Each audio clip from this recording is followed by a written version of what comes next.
Et salut à tous, bienvenue dans cette nouvelle vidéo, c'est M ton kiné et aujourd'hui on va pas parler body painting, on va pas parler anatomie, mais on va parler un petit peu plus de moi et on va se faire une foire aux questions. Vous nous en avez posé pas mal sur Instagram et donc j'ai décidé de vous répondre aujourd'hui sur YouTube. C'est parti!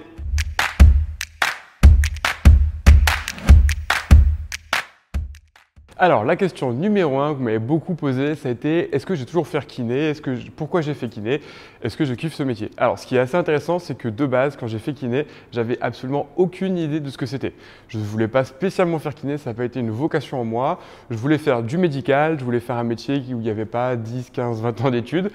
Plutôt tourné dans le sport, plutôt un côté social, donc kiné, ça s'y prêtait plutôt pas mal. Donc j'ai fait ma prépa où j'ai fait des parties pas très intéressantes. On s'est quand même tapé de la radioactivité, le fonctionnement des planètes, le système solaire, etc. Bon, comme dans beaucoup de prépas, j'imagine. Et j'ai fait ma première année de kiné, et là, petite désillusion, première année de kiné, on fait beaucoup d'anatomie, beaucoup de biomécanique, et j'ai pas vraiment accroché.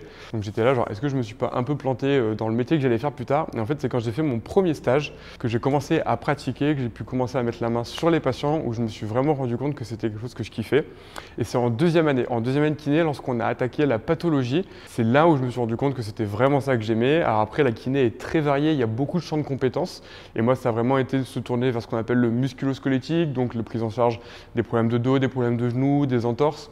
Donc j'ai énormément délaissé dans ma formation tout ce qui était pédiatrie, tout ce qui était neurologie, tout ce qui était la pneumologie, le cardio, pour vraiment m'axer là-dessus, la prise en charge aussi du sportif. Et en fait, ce que j'aime le plus, c'est un petit peu cette enquête qui se met en place dans le sens où un patient vient nous voir avec des douleurs, on essaie de comprendre pourquoi, ce qui s'est passé dans son mode de vie. Je me sens un peu comme un policier qui essaierait de comprendre ce qui s'est passé sur une scène de crime. Et ben nous, c'est un peu la même chose avec nos patients.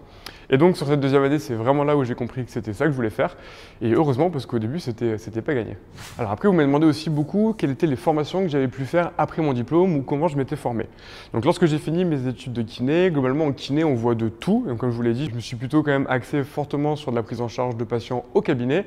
Et donc c'est là, lorsque je me suis formé après mon diplôme, où j'ai décidé d'accentuer mes connaissances. J'ai commencé par l'ITMP, qui est un organisme de thérapie manuelle. Donc on a appris beaucoup de techniques, du raisonnement clinique, des démarches de bilan, des démarches de traitement beaucoup plus poussées et beaucoup plus adaptées à la prise en charge des patients dans un cabinet libéral. Lorsque j'ai fini cette formation, j'avais adoré, mais je trouvais qu'il me manquait de toucher. C'est-à-dire que dans notre métier, on a énormément besoin de nos mains pour essayer de ressentir et de comprendre ce qui se passe. J'ai donc derrière fait un an ce qu'on appelle de tissulaire, donc pour essayer de développer justement ma main et mon toucher en question. Et malgré ça, je trouvais qu'il me manquait derrière des liens, et c'est pour ça que j'ai enchaîné sur l'ostéopathie, parce que j'avais appris pas mal de techniques différentes, mais il me manquait des liens encore plus complets, des liens neurologiques, des liens en chaîne fonctionnelle. Et donc c'est pour ça que je suis parti sur 4 années de formation en ostéopathie. Vous voyez que là, il y a quand même déjà 2 ans de thérapie manuelle, 1 an de tissulaire, j'ai enchaîné sur 4 ans d'ostéo, donc déjà 7 ans après mon diplôme de kiné. Évidemment, à côté de tout ça, je continue à travailler, mais grâce à toutes ces techniques, c'est vrai que je me sentais de plus en plus à l'aise au cabinet pour prendre en charge des patients qui avaient le type de douleur que je voulais, donc des douleurs de coude, de genoux, de dos, de cervicales. Et malgré ça, j'ai fait d'autres formations en plus à côté. Une première sur la mobilité, dont je vous parle beaucoup. C'était sur un week-end aux Pays-Bas, c'est ce qu'on appelle le système FRC. Extrêmement intéressant, ça a complètement changé toute ma prise en charge, m'a complètement changé ma vision du corps humain, ma vision de pratiquer plein d'exercices que je pensais mauvais, alors qu'en fait ce qui était mauvais, c'était plutôt ma façon de penser. Et donc ça, c'était une excellente formation qui m'a vraiment fait remettre en question. J'ai fait les formations de la clinique du coureur sur la prise en charge plutôt des runners, extrêmement intéressante. Alors c'est un point de vue sur cette vision-là, je sais qu'il y a d'autres types de formations, mais je sais qu'en tout cas, moi au cabinet, elle m'a énormément aidé. Et je pense que Mackenzie, c'est sûrement la 3e petite formation que j'ai pu faire, donc sur le rachis lombaire, qui m'a le plus aidé à prendre en charge des patients avec des problèmes de dos, des douleurs lombaires, des hernies discales. Une formation sur 4 jours très complète. Donc c'est vraiment ces grosses formations, thérapie manuelle et ostéopathie, qui m'ont aidé, plus ces petites formations sur la mobilité, sur des trucs un peu plus spécifiques, la course à pied, le modèle Mackenzie, qui font qu'aujourd'hui, même si je ne suis certainement pas le meilleur kiné de France et que je ne peux pas traiter tous mes patients au cabinet, je me sens quand même relativement à l'aise pour prendre en charge une bonne partie des pathologies que je croise. Alors comment est-ce que je suis devenu prof à l'ITMP? Alors c'est assez simple, donc ça faisait 2 ans que j'étais diplômé, je venais de finir mon cursus.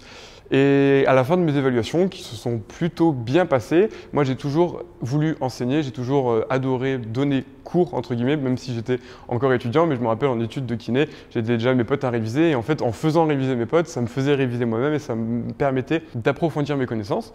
Et du coup j'en ai parlé avec Xavier Dufour, qui est toujours d'ailleurs le directeur de l'ITMP, en lui disant bah écoute Xavier, j'adorais donner cours à l'ITMP, et vu que mon cursus avait été plutôt bon et que je m'entendais vraiment bien avec Xavier, il m'a laissé ma chance et j'ai pu comme ça donner cours en thérapie manuelle. Donc j'ai donné cours pendant 3 ans à peu près de manière très régulière. Après j'étais obligé d'espacer parce que avec ma formation en ostéopathie, j'ai eu moins le temps.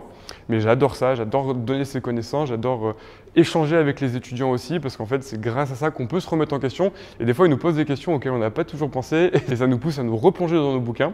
Préparer les cours, c'est aussi très enrichissant, ça nous évite de nous endormir sur des fois des anciennes connaissances ou des choses qu'on aurait mal compris. Donc c'est vraiment extrêmement enrichissant. Et puis maintenant, je donne cours aussi, comme vous le savez peut-être, avec Greg, Major Mouvement, sur la formation des 100 exos qu'on est en train d'essayer de faire évoluer pour proposer toujours plus de contenu et de permettre aux kinés de se former de mieux en mieux pour la prise en charge en libéral, qui n'est pas toujours évidente et qui dépend surtout énormément des différents patients qu'on peut croiser. Alors, sujet un petit peu moins sérieux, ma plus grande honte, on va dire que si je réfléchis par rapport au cabinet, on va quand même rester dans le secteur médical parce que ça peut aller très très loin. Parce qu'en tant qu'étudiant kiné, on a des hontes un peu différentes. Je pense qu'un truc qui, moi, me met bien la honte, c'était au tout début, lorsque j'ai eu mon diplôme, un truc tout con. Mais quand ton patient est sur le dos et que tu t'occupes de son genou droit et qu'il passe sur le ventre, bah son genou droit tourne. Et si toi, tu ne changes pas de place, tu vas t'occuper de son genou gauche. Et ça m'est arrivé plusieurs fois. Et la plus grande honte, c'est quand ça fait 10 minutes que tu t'occupes du mauvais genou et que ton patient n'ose pas te le dire et que c'est à la fin de la séance qu'il te dit « mais pourquoi est-ce que vous avez traité le mauvais genou ?» Et là, tu es comme un con. Parce que ça fait 10, 15, 20 minutes des fois que tu t'occupes du genou et d'ailleurs que tu comprends pas, tu lui fais du renfort, tu trouves que ça se passe plutôt bien, tu te dis que tu es un excellent thérapeute parce qu'il a bien évolué et en fait non, tu t'es juste complètement planté de jambes et ça c'est un peu la honte quand même je trouve. Allez, je vous balance ma deuxième plus grande honte, je pense que c'est la fois où j'ai fait tomber un patient. Rien de grave, je vous rassure, le patient va bien, il m'en a pas du tout voulu, mais j'étais jeune diplômé, je pense que ça devait faire 15 jours que j'avais mon diplôme, donc évidemment absolument aucune connaissance mis à part ce qu'on a pu apprendre en école, mais une fois de plus pas toujours adapté. Un patient qui avait des problèmes neurologiques que je devais faire marcher dans les couloirs et là il s'est complètement vautré. Une fois de plus, il s'est pas fait mal, mais j'ai mis un mal fou à le relever. Il y a eu toute l'équipe qui s'est pointée parce que c'était dans une clinique à l'époque. Et quand tu viens d'avoir ton diplôme depuis 15 jours, que tu dois faire tes preuves et que le premier truc que tu fais, c'est de faire tomber un patient, c'est quand même pas toujours évident. Donc je pense que ouais, ce jour-là, je savais pas du tout où me mettre. Et clairement, tu vois que le métier de kiné, il n'est pas toujours aussi évident qu'on croit. C'est pas que masser des genoux toute la journée. Alors concernant mes objectifs, aussi bien sur Instagram que sur YouTube, c'est bête, mais il y en a pas énormément. En fait, je kiffe. Je kiffe, comme je vous l'ai dit, j'adore donner des informations. C'est pour ça que je suis formateur, que ce soit pour des kinés, je donne aussi formation au STAPS. Et en fait, YouTube et Instagram, c'est juste un prolongement de mon plaisir et le fait que je kiffe vulgariser des connaissances, aider les gens à mieux comprendre. Je pense que c'est pour ça aussi que je fais ce métier. Parce qu'en fait, au cabinet, qu'est-ce que je fais? J'apprends en permanence à mes patients pourquoi ils se sont fait mal, que mettre en place pour ne plus se faire mal, que mettre en place pour bien guérir. Donc, j'aime donner des connaissances, j'aime échanger avec les gens. Évidemment, ce qui est très frustrant sur les réseaux sociaux, et ça, je pense que tous les créateurs de contenu sont d'accord, c'est de préparer du contenu et de ne pas avoir de visibilité. Et je pense qu'on est tous OK pour passer des heures à créer des vidéos, des heures à créer des contenus, mais s'il y a 5, 10, 15 personnes qui le regardent, c'est très frustrant. Et ce n'est pas la course à qui aura le plus de vues, c'est plutôt, je trouve, comment faire pour que notre message soit entendu par le plus grand nombre. Donc évidemment, quand vous voulez aider un créateur de contenu, quel qu'il soit, le but, ça va être de partager son contenu, de faire connaître sa page pour que le message qu'il souhaite faire passer soit diffusé au plus grand nombre. Donc moi, si on pouvait résumer un peu mon but sur le long terme sur les réseaux, ce serait que quand je me donne du mal pour faire des vidéos, pour faire du contenu, quand je fais venir des intervenants qui se donnent du temps aussi, quand je prends du temps perso, pro, pour créer tout ça, toucher le plus de monde possible.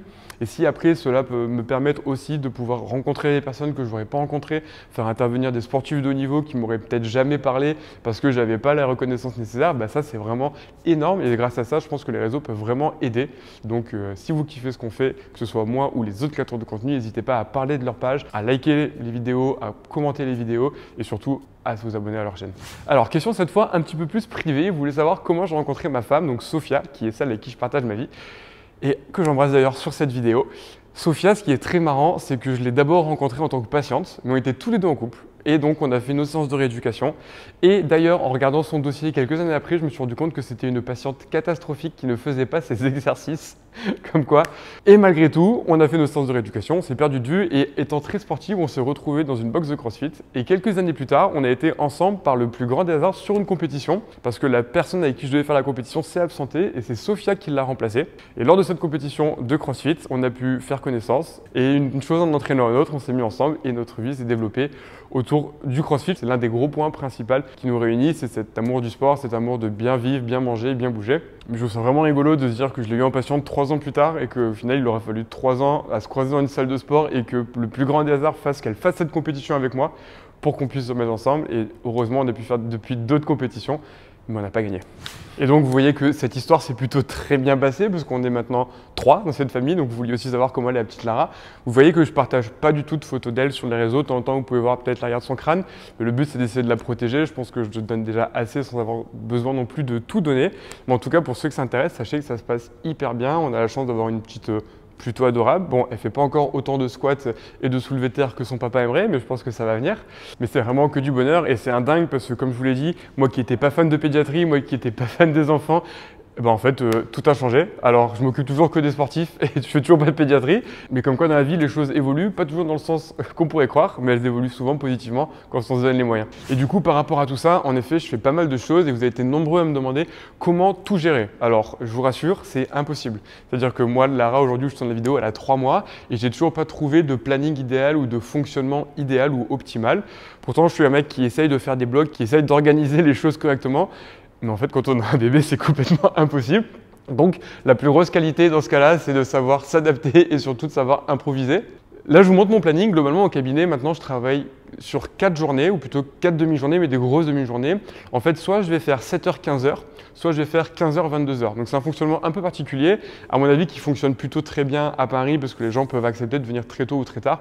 Quand je bossais en province, les gens étaient un peu plus frileux sur ce type d'horaire. Et en fait, d'avoir des demi-journées comme ça, très denses, où je ne fais pas de pause ni pour manger, ni pour respirer, ça me permet de voir beaucoup de patients. Donc nous, au cabinet, on fonctionne sur un patient par demi-heure, un patient à la fois. Mais ça me dégage surtout énormément de temps. Et c'est sur ce temps que je vais pouvoir derrière m'occuper de ma femme et de ma fille, mais aussi développer mes réseaux, développer mes vidéos et puis prendre un peu de temps pour moi pour faire du sport. J'ai la chance d'avoir cette partie des réseaux que je considère comme un métier, parce que clairement, ça me prend un temps énorme, mais aussi comme un hobby ou comme un loisir. Et c'est-à-dire que aujourd'hui, depuis que les réseaux sont développés, que ma fille est arrivée, j'ai beaucoup moins de temps pour moi. Je vais plus au ciné, je vois moins mes amis, mais j'ai la chance de kiffer ce que je fais. Et en fait, cette limite et cette frontière entre le travail et le loisir, elle est très fine. Alors ça peut être un énorme piège parce que je peux avoir vraiment beaucoup de mal des fois à mettre des limites sur la quantité de travail ou les horaires auxquels je bosse. Mais je pense que quand on kiffe ce qu'on fait, c'est un peu le problème des fois. Donc je vous le dis, il n'y a pas d'équilibre parfait, ça va vraiment dépendre de chacun. Moi je sais que je suis plutôt un morning guy, j'aime me lever tôt et me coucher tôt. Donc je peux être productif à 6h, je me lève à 6h, à 6h05, je suis prêt à bosser. Ce qui peut des fois m'arranger quand je commence et que je prends mes premiers patients à 7h. Mais je pense que le rythme, il doit être propre à chacun. Et surtout que lorsqu'on a un enfant, en fait, c'est lui qui décide et nous, on essaie de s'adapter comme on peut. Es-tu le kiné des stars? Alors, j'ai trouvé cette question très rigolote. Oui et non. Ça dépend ce qu'on entend par star. Dans mon cabinet, j'ai eu la chance d'avoir pas mal de personnes connues. Mais c'est vraiment des choses que je préfère ne pas du tout diffuser. Je sais qu'il y a des kinés ou des ostéos qui adorent faire des selfies avec des célébrités. C'est un choix que je respecte. Mais moi, pour avoir été souvent patient, je trouve que lorsqu'on va dans un cabinet, qu'on va voir un spécialiste de la santé, on a envie qu'il nous voit comme un patient et pas comme la personne qu'on pourrait être. Et du coup, quand j'ai des acteurs de cinéma, quand j'ai des sportifs de haut niveau, j'ai pas envie de le diffuser. Je veux que quand ils viennent au cabinet, ils sentent que je traite la personne et pas la célébrité. Alors évidemment, j'ai envie de leur parler de leurs loisirs, surtout pour avoir eu des stars de cinéma que j'adorais, que je respectais énormément. Donc évidemment, je leur demande des infos sur les films qu'ils ont tournés. Mais je ne le diffuse pas spécialement sur les réseaux parce que moi, si un jour je deviens mondialement connu, même si je pense que ça n'arrivera jamais, et que je vais voir un médecin ou autre chose, j'ai pas envie de lui signer des autographes, j'ai pas envie qu'il fasse des selfies, j'ai envie qu'il me prenne en charge et qu'il le fasse de manière sérieuse. Et du coup, c'est ce que j'essaie de faire avec mes patients. Donc, kiné des stars, je pense pas, mais j'ai eu la chance de croiser quelques personnes connues, et ce qui nous permet de faire des échanges hyper intéressants. Bon, cette vidéo, elle est clairement beaucoup plus longue que prévu. J'espère que ce contenu vous plaît. On va repartir sur un peu plus du personnel parce que vous m'avez posé beaucoup de questions sur mon alimentation, mon sport, mon crossfit. Donc là, on va vraiment partir sur toute cette vague-là. Je vais vous montrer un petit peu et vous expliquer comment tout ça s'est mis en place et puis comment je fonctionne maintenant aujourd'hui. Alors, à quel point je suis self-conscious, je ne connaissais pas ce terme, ou à quel point je fais gaffe à mon alimentation. Je vous en ai déjà parlé, en fait, je fais vraiment attention à ce que je mange, mais je me prive aussi beaucoup. C'est un peu compliqué. Globalement, pour moi, l'alimentation, c'est un pari sur la santé sur le long terme. C'est-à-dire que je fais gaffe de ne pas manger beaucoup de produits transformés. Je fais beaucoup la cuisine, c'est de manger frais, des produits locaux, de saison. Je fais au mieux. Alors, c'est pas toujours évident. Des fois, je mange des produits d'Espagne, évidemment, mais j'essaie vraiment de faire gaffe de manger du bio et du frais. Malgré tout, je suis un bon vivant, j'adore la bouffe et surtout j'adore le sucre. Donc je suis obligé de me priver énormément. Alors on va pouvoir dire que c'est pas idéal, que c'est pas instinctif, mais si je me laissais faire, je mangerais des cookies tous les jours, des galettes des rois tous les jours, du beurre tous les jours, du sucre tous les jours. Et je pense que sur le long terme, c'est vraiment pas un bon choix de vie et un système sain pour le corps humain. Donc oui, je me prive, mais malheureusement, je suis beaucoup trop addict et lorsque je me laisse aller, je craque. Certains me disent déjà, et je vous entends déjà me dire, oui, mais c'est parce que tu te brives trop que quand tu craques, tu fais n'importe quoi. Mais j'ai déjà essayé sur plusieurs semaines ou plusieurs mois de ne pas contrôler spécialement ce que je mangeais. Et malheureusement, je ne me régule pas. Je continue de manger, manger. Donc, je suis obligé de me bloquer. Pendant un moment, j'ai fait un régime, donc j'ai suivi Oui Nutrition, une personne qui s'appelle Idriss, qui m'a donné les macros, donc qui m'a expliqué un petit peu, au vu de mon âge, de ma forme physique, combien je devais manger. Et donc pendant un temps, j'ai pesé de manière très stricte tout ce que je mangeais, donc mes légumes, mes glucides, mes protéines. Et en fait, j'ai gardé un petit peu ce fonctionnement parce que pour moi aujourd'hui, peser mes aliments, c'est pas du tout une contrainte. Vu que je cuisine énormément, au lieu de mettre la nourriture dans mon assiette, je mets ma nourriture dans mon assiette, mais l'assiette elle est posée sur une balance. Lorsque je mange au cabinet, c'est des Tupperware de ce que j'ai fait à la maison. Lorsque je mange le soir, c'est du fait maison aussi. Donc en fait, j'ai gardé un peu cette routine de peser globalement. Après, je m'empêche pas du tout au restaurant d'aller me prendre une viande avec des patates sans légumes, mais étant donné que je prends, je pense, 90% de mes repas sur des choses que je fais à la maison, ça me permet de continuer de contrôler et que lorsque je fais des excès, quels qu'ils soient, et je peux dire que j'en fais, et quand j'en fais des énormes, je me sens complètement libre de les faire. Par contre, j'essaie de ne pas en faire trop souvent et de ne pas trop écouter cette petite voix dans ma tête qui me dit mange des hamburgers et mange des pizzas. Sinon, je pense que ce serait un peu n'importe quoi. Et sur ce côté santé à long terme, je pense que ce serait vraiment pas l'idéal. Alors, est-ce que je me suis remis facilement de mes blessures? Alors ça, c'est une grande question et c'est un peu le problème de ma vie, c'est que je suis un éternel blessé. Alors, je suis très triste mais très content. Pourquoi? Je pense que le fait de m'être beaucoup blessé, ça a énormément fait évoluer ma pratique en tant que kiné. Moi, je suis un énorme convaincu que de se blesser fait de nous des meilleurs thérapeutes. Même s'il n'y a pas besoin d'être blessé pour être un bon thérapeute, je pense que le même thérapeute sera meilleur s'il s'est déjà blessé. Pourquoi? Je me suis fait des entorses des chevilles, un syndrome fémoro-patellaire, une hernie discale, j'avais une sciatique, je me bloque les cervicales tout le temps, je me suis fait une luxation des deux épaules, des deux omoplates, des deux clavicules, pardon, je me suis fait opérer de l'épaule et la vis elle a pété, je me suis fait une entorse des deux poignets. C'est pas mal, j'ai 30 ans. J'ai fait beaucoup de rugby, j'ai fait beaucoup de crossfit. Je pense que dans la blessure, il y a une part de génétique. C'est-à-dire que de par mon métier, je connais quand même les mécanismes de blessure, de gestion de la charge, d'entraînement, de la récupération. Je fais énormément gaffe à mon sommeil, à ce que je mange, à ma façon de gérer mon sport. Malgré tout, je me lance. Je pense qu'il y a une part de génétique et je n'aurais jamais pu être un sportif de haut niveau. Pas parce que, déjà parce que j'ai pas le mental, mais aussi parce que mon corps n'aurait pas tenu la route. Le fait de beaucoup se blesser, ça me permet vraiment d'aborder cet aspect de manière complètement différente. Et lorsque j'ai des patients au cabinet, je le vois bien lorsqu'ils sont blessés et que j'échange avec eux et que je leur explique que j'ai connu ça et que je sais ce que c'est de ne pas faire de sport pendant plusieurs semaines, pendant plusieurs mois. Moi, j'ai dû arrêter pendant 1 an à cause de mon dos et compagnie. Et de leur montrer aussi que j'ai pu récupérer à 99,9%. Je trouve que c'est des vrais signes d'espoir et en général, j'ai plutôt des retours positifs de la part de mes patients. Après, pour répondre à cette question, parce que je pars dans une digression énorme, est-ce que j'ai complètement récupéré? Non, pas complètement. Cheville complètement oui, lombaire complètement à 99%. On va dire que ça va être mes poignets où j'ai eu 2 entorses suite à des mauvaises réceptions ou à des chutes. J'ai pas complètement récupéré, mais après c'est comme dans toute blessure, je pourrais me faire opérer, mais je préfère plutôt adapter ma pratique sportive et garder mes poignets tels qu'ils sont plutôt que de me faire opérer dans le but de pouvoir tout faire aujourd'hui. J'ai passé un âge où le sport n'est plus une priorité, ça l'a été pendant longtemps et j'adorais faire des compétitions. Aujourd'hui, j'ai 2 priorités, je vous l'ai dit, j'ai une fille et j'ai beaucoup de boulot. Donc, je préfère plutôt adapter ma pratique du CrossFit plutôt que de me dire ouais, je veux absolument pouvoir tout faire. Dans la vie, il y a des priorités et pour moi aujourd'hui, avoir des poignets légèrement sensibles sur des barres à 100 kg, c'est pas super grave. Alors, pas mal de questions aussi par rapport au CrossFit. J'ai commencé le CrossFit quand j'ai dû arrêter le rugby à cause de mon boulot. Au rugby, j'arrêtais pas de me blesser et autant se luxer l'épaule et ne pas aller en stage quand on est étudiant, c'est rigolo. Autant se luxer l'épaule et ne pas pouvoir prendre son patient au cabinet le lundi matin à 7 h, c'est beaucoup moins drôle. Donc je m'étais dit, il va falloir que tu trouves un nouveau sport. Et il n'y a que dans le CrossFit où j'ai retrouvé ce côté dépassement de soi, se mettre complètement dans le rouge, être complètement exténué après après une séance. C'est vraiment le seul sport où j'ai retrouvé ça. Et heureusement que j'ai fait ce sport parce que c'est un sport génialissime et c'est un sport qui a complètement changé ma pratique en tant que kiné. Je pense vraiment que tous les kinés devraient pratiquer au moins un petit peu de CrossFit pour comprendre comment bien réaliser les mouvements, pour comprendre que la charge c'est pas dangereux, pour comprendre qu'on peut toujours adapter aussi les exercices quelle que soit la pathologie.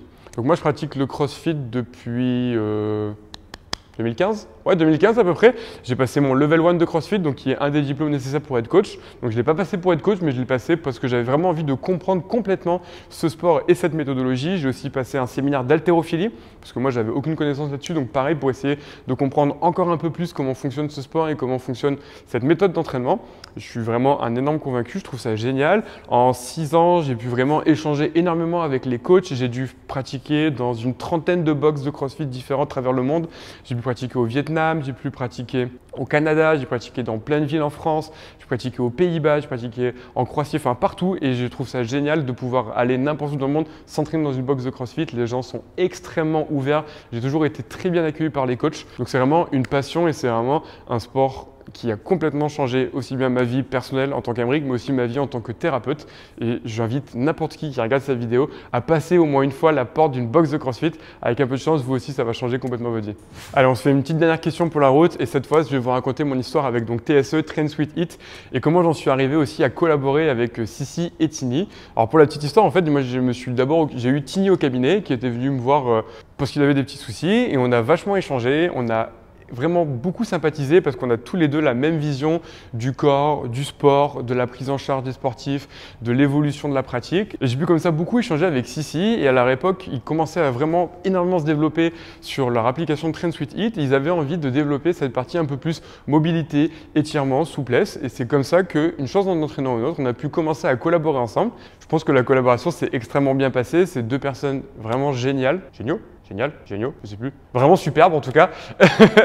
Et on a pu comme ça collaborer sur le tout premier programme, je crois que c'était le Body Power si je dis pas de bêtises, où j'étais là pour faire de la mobilité. On a fait aussi un petit peu d'échauffement et je les remercie énormément de m'avoir fait confiance parce que c'est quand même grâce à eux que j'ai pu me lancer sur les réseaux sociaux. C'est eux qui m'ont mis un petit peu le pied à l'étrier, qui m'ont permis de me développer et de faire que j'en suis là aujourd'hui. Donc si Tini et Sissi vous regardez cette vidéo, je vous remercie encore beaucoup de m'avoir fait confiance, de m'avoir laissé ma chance. Et ça a tellement bien marché d'ailleurs que derrière sur les autres programmes, ils m'ont laissé de plus en plus de place, à faire plus d'échauffement, à faire même du renforcement, à gérer une partie un peu plus de coach, mais avec toujours cette façon et cette vision du corps du kinésithérapeute qui est quand même mon métier principal, cette vision de la correction des exercices, de la gestion de la charge. Et j'espère qu'on aura à nouveau d'autres projets pour bosser ensemble parce que je pense qu'ils ont une base sur leur système d'entraînement et cette ouverture qu'ils ont d'esprit d'aller chercher différents coachs, différents spécialistes pour proposer des choses de plus en plus variées mais aussi de plus en plus complètes. Donc ça a été une très bonne expérience qui va à mon avis continuer de se développer pour proposer beaucoup de super contenu. Bon voilà, je pense que pour une première FAQ, on est pas mal. J'ai absolument aucune idée de combien de temps j'ai mis pour vous raconter tout ça. Et encore, j'ai trié les questions sur le volet. J'ai essayé d'être assez large, de vous parler un peu du pro, mais aussi du perso. Parce que moi, quand je suis derrière mon ordinateur et que je regarde aussi des vidéos YouTube, j'aime bien savoir un peu plus que juste les vidéos des gens. Donc je comprends tout à fait et j'espère que ça a pu répondre un petit peu à votre curiosité. Si cette vidéo vous a plu, n'hésitez pas à mettre un pouce bleu, à me laisser des questions en commentaire pour savoir si peut-être vous souhaitez une deuxième partie de cette FAQ. Et évidemment, n'hésitez pas à vous abonner à ma chaîne. Bonne journée à tous!